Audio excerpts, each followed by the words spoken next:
परतवाडा अत्याचार प्रकरणात राज्य अल्पसंख्याक आयोगाने अहवाल तयार केला आहे। सर्व पीडित मुली मुस्लिम असल्याचा या अहवालात उल्लेख आहे।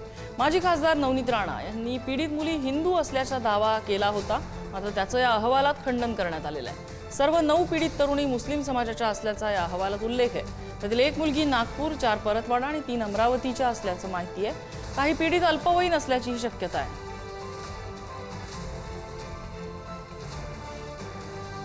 आज आमच्या अमरावतीमध्ये परत ती घटना अचलपूर परतवाडामध्ये होते, जिथे 150 पेक्षा जास्त व्हिज्युअल एक मुलांनी आमची मुलींसोबत अत्याचार करून त्याचे व्हिज्युअल काढले आणि online video, social media, YouTube सगळेच सोशल मीडिया प्लॅटफॉर्मवर त्यांनी व्हायरल केले। बुरकेवाल्यांचा एकही व्हिडिओ त्या 150 व्हिडिओमध्ये नाही आहे। एकही महिला त्यांची नाही आहे।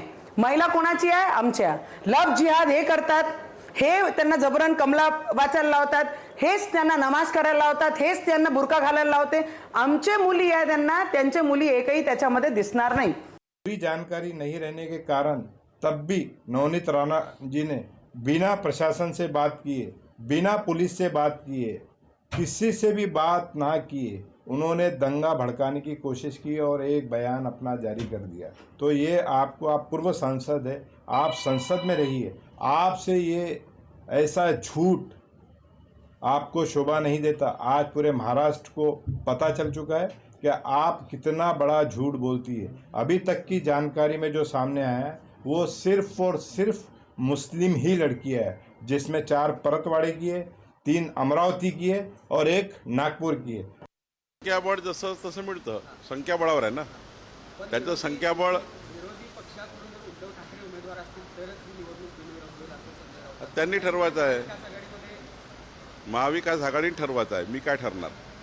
त्यांनी कोणाचा उमेदवार दिला, पण महाविकास आघाडीमध्ये फार आलबेल नाही आहे।